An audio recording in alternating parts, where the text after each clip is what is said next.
there might not be a great return for him. There might not be a team that's willing to go all in. And I think when you look at the trades out there for him, it's like Cleveland, they're a second apron team. So they'd have to give up Garland and Allen and Strus at least, also involving a third team in order to get to the money to get under the second apron and get LeBron James. If you look at the Knicks, they'd have to give up OG Anunoby, Josh Hart, and Deuce McBride in order to get to the money for LeBron and Bronny. And that's just one combination. It might end up being Mikal Bridges and a bunch of other pieces. It might be Karl Anthony Towns instead. Like, do you want that to be your all-in move? You mentioned the Mavericks earlier. It'd have to be Daniel Gafford, PJ Washington, Cody Martin, Jaden Hardy, or Klay Thompson in there. Like, there's different combinations that work, but it makes sense in theory that LeBron might want to play with AD and Kyrie Irving. But do you want to go there if Dallas is gonna gut half their rotation? I'm not so sure there. Like, to me, the only trades that make complete sense on paper are Denver, Michael Porter Jr., Zeke Naji, Dario Saric, and Julian Strawther. That would assume LeBron wants to team up with Jokic, because for Denver, they give up a bunch of replaceable pieces, the pieces they don't need. LeBron's an upgrade from Michael Porter Jr. And then Golden State, because Jimmy Butler for LeBron James works straight up, 1-for-1. It's an easy deal to make. That is very easy to make. So I think Golden State and Denver are the two teams I look at where it's like, okay, trades make sense. But other than that, Jovan, I understand why things are pointing towards it's hard to make a LeBron James trade, because teams wouldn't want to gut their own rosters in order to get a 40-year-old guy entering year 23, possibly in his retirement tour season at this point. What are you hearing about this situation, and what are your general thoughts on the potential trade market for LeBron? I'm with you. I think that, looking at it, I came up with 4 teams, which were similar to, it was Cleveland, Golden State, Dallas, and New York. I have a hard time seeing him going to Denver. To me, LeBron is a big market guy. No offense to mid and small size markets. I just don't see, like, outside of Cleveland, of course, which is home for him. I think if he's leaving, it's going to be, Golden State or New York or Dallas, and, that type of like top 7 or 8 market probably. But to your point, like, playing with the trade machine, it was hard to come up with something that made sense. I think the Jimmy trade is interesting because it allows the Lakers to remain competitive and still have a top 30, top 25 guy replacing LeBron. So you are taking a step back just from sheer talent. LeBron was just the all-NBA second team guy, finished 6th in MVP voting, but like Jimmy Butler is still at that all-star level where you're not necessarily missing that much or taking that big of a step back and still putting a star around Luka. I think that the question for the Lakers, if they potentially trade LeBron, is how does that affect their cap sheet moving forward? And do they want to maintain that flexibility in 2026? Because realistically, if you are trading LeBron, you're probably not contending next season. I guess, again, Jimmy Butler might be the lone exception. But if it is a Gafford, PJ Washington, Klay Thompson type package from Dallas, like, those guys fit well next to Luka. We've already seen that movie before. And we know, like, those two-way guys and Washington and Gafford were starters on the finals team. they basically be swapping rosters, Jovan, over the course of 6 months.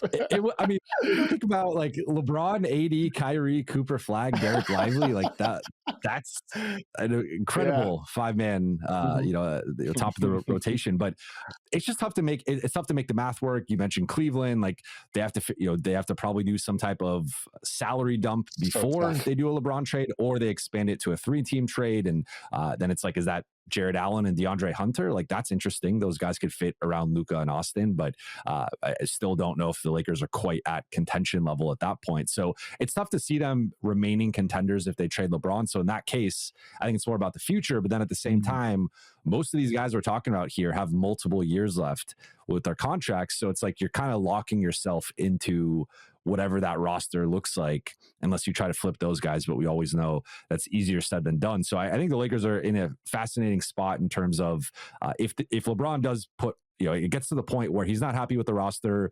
Let's just say they only sign DeAndre Ayton. They don't make a trade. They lose DFS. And all of a sudden it's looking like a similar level roster going into next season.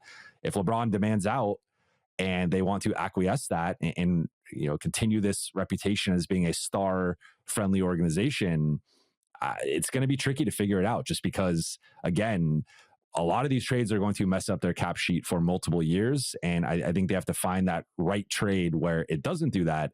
And as of now, I don't see that. So on Sunday, in the hours after Rich Paul made that comment to ESPN, saying, we want to evaluate things and look at the future. We understand the Lakers are trying to build for the future. There were rumblings around the league that Klutch is angling for a buyout for LeBron. And he opts in, and then it's some talks about a buyout. It seems so silly. But to your point, if the Lakers did want to maintain that reputation as treating their stars well, I do wonder if that could be an option on the table if there are no trades out there that make sense for the Lakers and make sense for LeBron James. Do you think Genie Bus and Lakers ownership would acquiesce to that request if it did come at some point for a buyout involving LeBron James?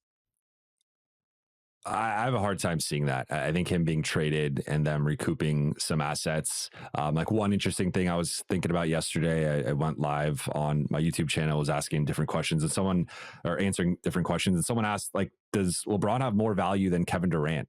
And I thought that that Houston return that Phoenix got of Green, Brooks, and a first that ended up, was the top 10 pick.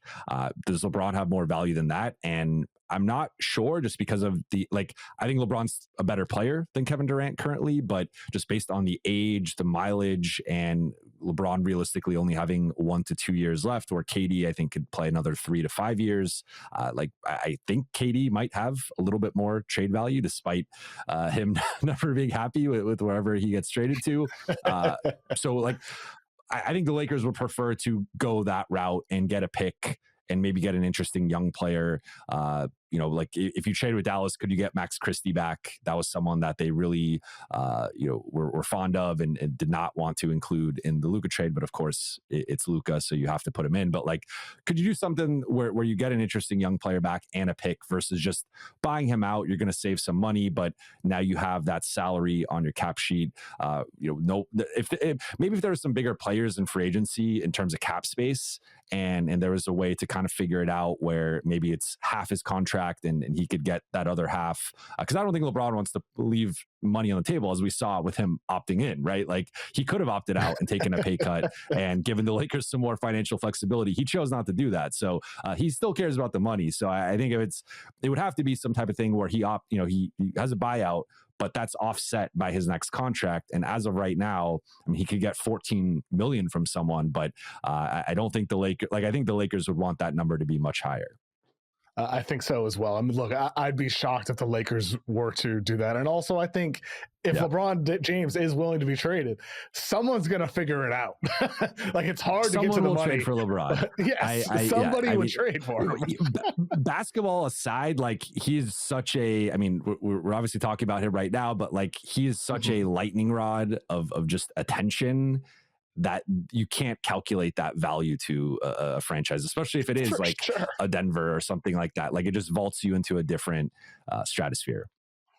I think Golden State's the most intriguing one to me, though, because LeBron and the Steph relationship, LeBron's past public comments and all that. And the only hurdle I see there is I'm not sure Jimmy Butler makes sense for the Lakers. And so if you really want to get crazy, you could say that the KD to Houston deal involving Phoenix is not done yet. It's still, you could add third teams or fourth teams. So I like to think about, Phoenix wanted Butler. So maybe you send LeBron and Bronny James to Golden State, Jimmy Butler to Phoenix, Kevin Durant to Houston, and then Jalen Green and Dylan Brooks to the Lakers. What do you think about that idea, Jovan? This is getting trade machine crazy here, but it makes some sense, right? I can see it. I think some Laker fans are going to be upset with you for sending Jalen Green to. He's a very polarizing player. Yes, and he ruins your cap space next summer, as you said. I'm not the biggest.